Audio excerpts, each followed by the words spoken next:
बिस्मिल्लाहिर्रहमानिर्रहीम। अस्सलाम वालेकुम। आज 5 अप्रैल है और दिन है मंगल का। बहुत अहम खबर, बहुत बड़ी खबर। अपोजिशन ज़राए ने बड़ा दावा किया है और बड़े ज़िम्मेदार अपोजिशन ज़राए से बात हुई है। उन्होंने एक बहुत बड़ी खबर दी है और वो खबर यह है कि अपोजिशन के कुछ लोगों की इस्टेब्लिशमेंट के कुछ हुकाम के साथ मुलाकात हुई है और उस मुलाकात में अपोजिशन जमातों ने अपना बड़ा फैसला इस्टेब्लिशमेंट को सुना दिया है। पहले 2 मुतालबात रखे गए हैं अपोजिशन की जानिब से इस्टेब्लिशमेंट के सामने और उन 2 मुतालबात पर अमल न होने की सूरत में अपोजिशन ने जो फैसला सुनाया है वो फैसला ये बताता है कि पाकिस्तान में हालात फिर कशीदगी की तरफ जाएंगे, हालात मजीद बहरान की तरफ जाएंगे, आईनी बहरान पैदा होगा और सूरत हाल आगे गंभीर होती हुई नजर आ रही है। सबसे पहले अपोजिशन ने जो 2 मुतालबात रखे इस्टेब्लिशमेंट के सामने, पहला मुतालबा ये था अपोजिशन का इस्टेब्लिशमेंट के सामने कि फौज बाकायदा तौर पर आकर DGISPR प्रेस कॉन्फ्रेंस करें या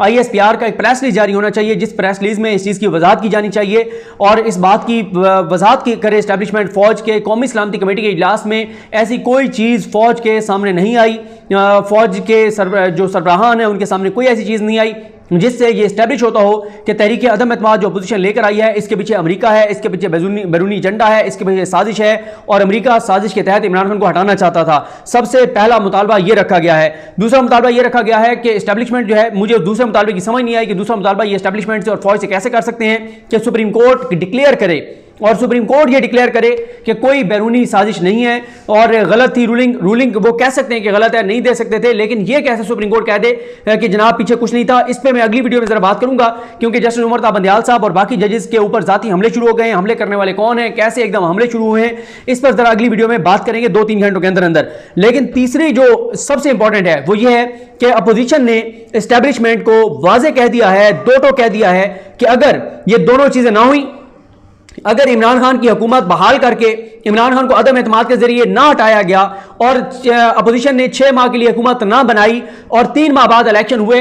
तो 3 माह बाद होने वाले इलेक्शन का तमाम अपोजिशन जमातें बायकॉट करेंगी। ये बहुत बड़ा फैसला है, ये बहुत अहम चीज है कि अपोजिशन जमातों ने इस्टेब्लिशमेंट को वाज़ेह तौर पर पैगाम दे दिया और ये अपोजिशन के जराए बताते हैं कि उनकी अहम मुलाकात हुई है इस्टेब्लिशमेंट के साथ, इस्टेब्लिशमेंट के हुकाम के साथ, जिसमें अपोजिशन के कुछ रहनुमा मौजूद थे। उसमें उन्होंने वाज़ेह कर दिया है फौज के ऊपर कि अगर फौज ने ये 2 मुतालबात ना माने तो ना सिर्फ ये कि अपोजिशन जो है वो अगले इलेक्शन का बायकॉट करेगी जो 3 माह बाद होने हैं, बल्कि जो अपोजिशन है वो सड़कों पर भी आएगी और फिर वो फौज पर भी हमले करेगी, इदारे पर भी हमले करेगी, इदारे पर भी इल्जाम लगाएगी क्योंकि वो फौज को ये कह रहे हैं कि इमरान खान कौमी सलामती कमेटी के इजलास के अलामिये को बुनियाद बनाकर हमें गद्दार करार दे रहे हैं। इमरान खान बार बार कह रहे हैं कि बैरूनी इस्टेब्लिशमेंट इसके हमारे पीछे है, बैरूनी कुव्वतें हमारे पीछे है, आलमी कुव्वतें हमारे पीछे हैं, अमेरिका हमारे पीछे है और हम उनकी हिमायत पर इमरान खान को हटाना चाहते हैं। तो अपोजिशन ये चाहती है कि फौज प्रेस रिलीज देकर, फौज प्रेस कॉन्फ्रेंस करके, DGISPR प्रेस कॉन्फ्रेंस करके इस बात की वजाहत दें कि नहीं ये तो बड़े मुहिब्बे वतन लोग हैं,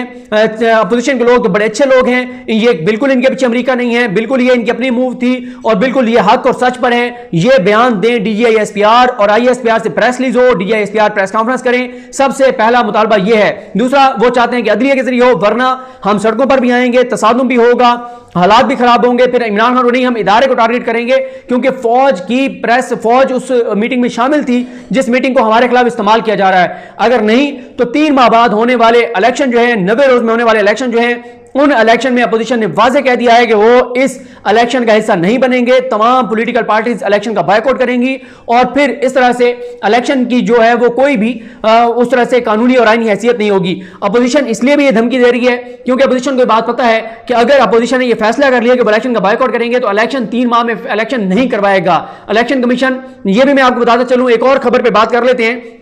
ये जो कल डान में खबर लगी जिसपे सबने तरदीदें की और इलेक्शन कमीशन की वजाहत आ गई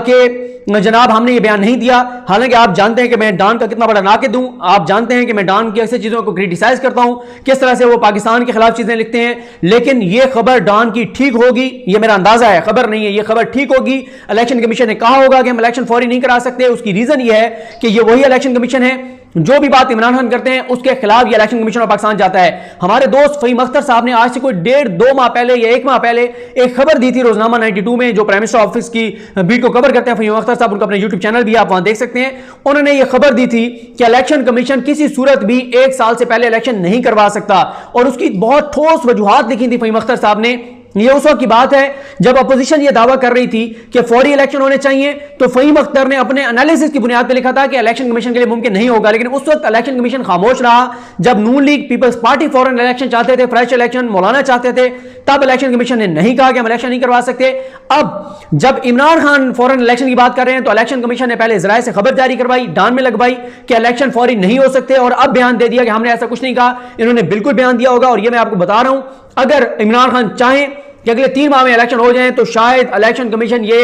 इलेक्शन ना होने दे, इसको लटकाए बहुत सी वजूहत की बुनियाद पर, क्योंकि एक नेक्सस नजर आता है अपोजिशन का और इलेक्शन कमीशन का। ये चीज को ढकी छुपी नहीं है। Chief election commissioner Sikandar Sultan Raja साहब जब नामजद हुए तो दी न्यूज अखबार में खबर लगी हुई है, जंग अखबार में खबर लगी हुई है कि सिकंदर सुल्तान राजा ने मियां नवाज शरीफ को कॉल की और पूछा कि मियां साहब मेरे लिए क्या हुक्म है, क्या मैं बन जाऊं चीफ इलेक्शन कमिश्नर। तो मियां साहब ने क्या क्या लगाया होगा कि हमने इतनी बड़ी गेम की, हम इतने तजर्बाकार हैं कि अपने आदमी का नाम इमरान खान के मुंह से दिलवाया है, इमरान खान की तरफ से दिलवाया है। जिसने भी बहरहाल इमरान खान से ये काम करवाया था उसने कोई इमरान खान के साथ को भलाई नहीं की थी। इमरान खान ने सिकंदर सुल्तान राजा साहब का नाम दिया, वो सिकंदर सुल्तान राजा जो नवाज शरीफ के इतने करीब हैं और इतने करीब थे कि उन्होंने नवाज शरीफ को फोन किया कि मियां साहब क्या हुक्म है, मैं बन जाऊं चीफ इलेक्शन कमिश्नर। तो मियां साहब ने कहा कि हमारे तो वारे न्यारे हो जाएंगे, हमारे तो मजे हो जाएंगे, बिल्कुल करें। तो अब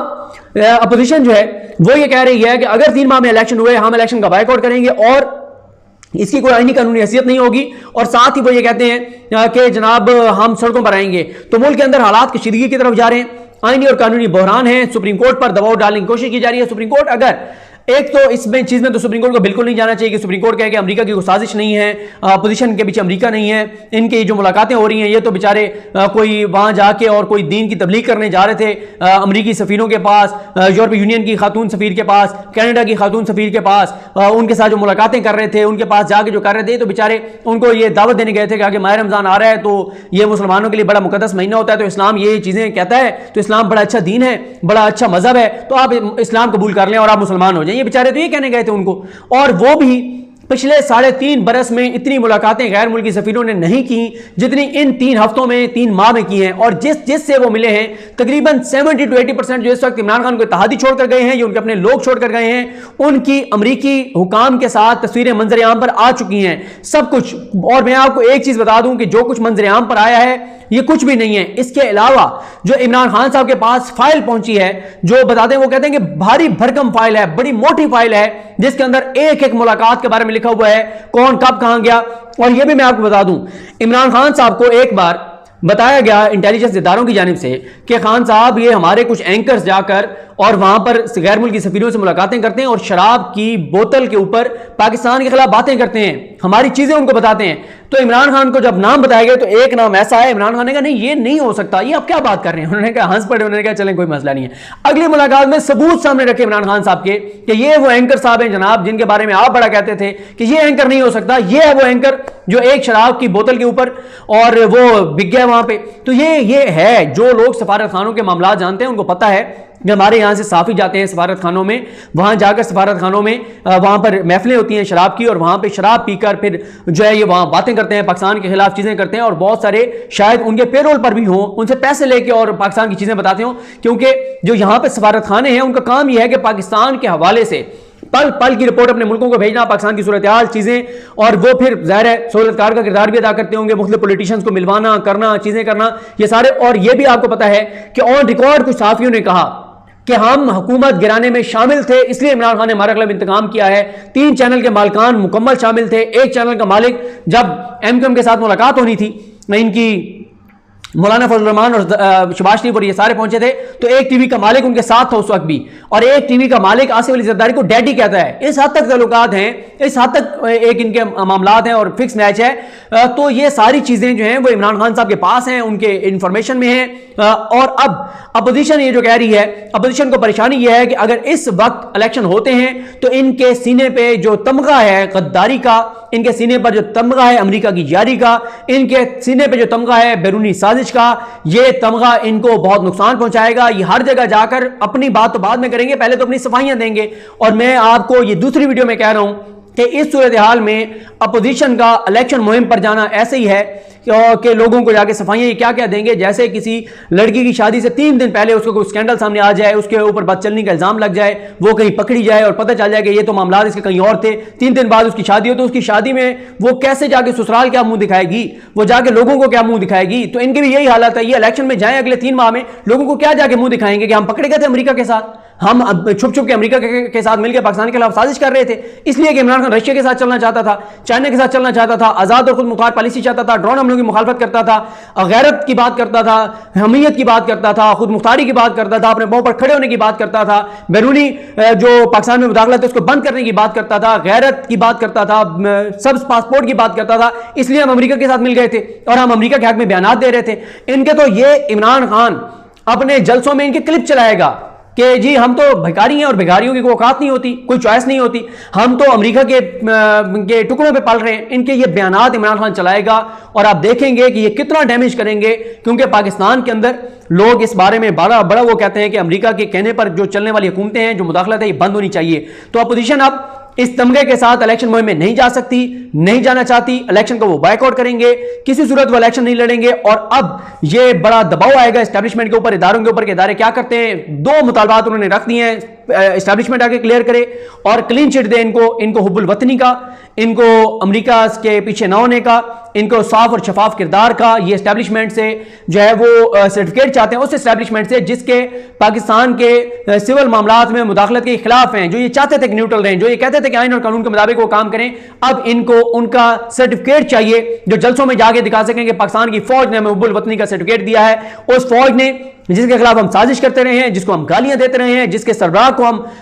बुरा भला कहते रहे हैं, जिस फौज में बगावत की कोशिश करते रहे हैं, जिस फौज के खिलाफ हम अपने दौरे हुकूमत में ट्रेंड बनवाते थे, भारत को उनकी शिकायतें लगाते थे, मोदी को उनकी शिकायतें लगाते थे, मोदी को घर बुलाते थे, बाहर जाके मोदी को फोन करते थे, इस फौज को गंदा कहते थे, बुरा भला कहते थे, कमजोर करना चाहते थे, पंजाब पुलिस बनाना चाहते थे। उस फौज का ये देखें सर्टिफिकेट हमें मिल गया है कि ये बड़े मुहिब वतन है, ये गद्दार नहीं है, ये बड़े जबरदस्त लोग हैं, बड़े अच्छे लोग हैं। उस फौज से ये सर्टिफिकेट चाहते हैं। अब फौज इनको सर्टिफिकेट देती है या नहीं देती, अगले दिन बहुत अहम है, उनमें वाज़ेह हो जाएगा। मुझे अपनी दुआ में याद रखें। अल करीम हम सब का हामी नासरो। अल्लाह हाफिज़।